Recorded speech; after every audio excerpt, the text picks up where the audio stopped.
Thank you, Mr. Speaker. Mr. Speaker, I'm happy to offer House Bill 530 today for consideration by this chamber. This bill is the product of several months of communication between various stakeholders in the education field.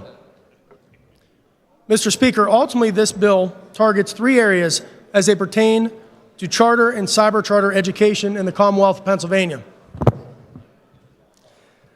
The first effort was to provide immediate relief for the school districts by adding 2 additional deductions on their 363 report.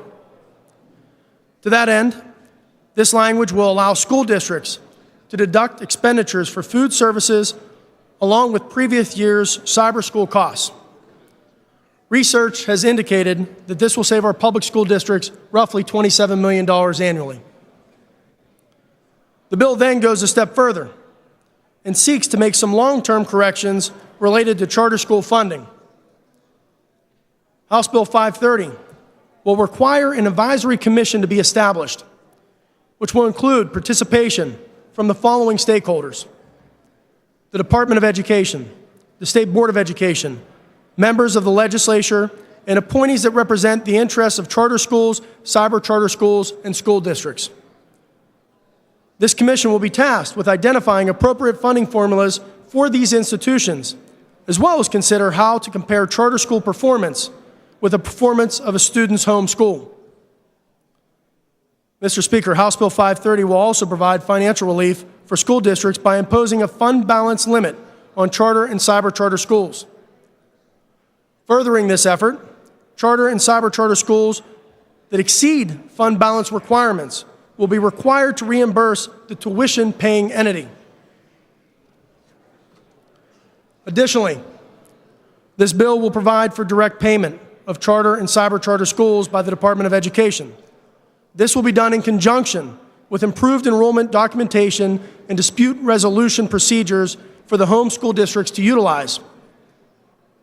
This legislation will also make important updates to the charter school law by strengthening provisions related to accountability, ethics, and overall governance. Also, Mr. Speaker, this legislation will make the Ethics Act applicable to charter school trustees and administrators.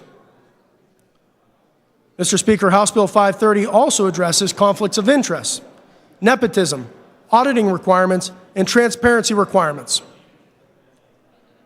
Lastly, this bill seeks to strengthen charter schools by allowing for the following: the consolidation of high-performing charter schools, establishing a performance matrix, requiring stronger enforcement and truancy laws, improving the charter school enrollment process, establishing a process giving charter schools a right of first refusal to purchase or lease unused school buildings, allowing cyber charter schools to deliver instruction using electronic books, and finally helping cyber charter schools administer standardized tests more efficiently.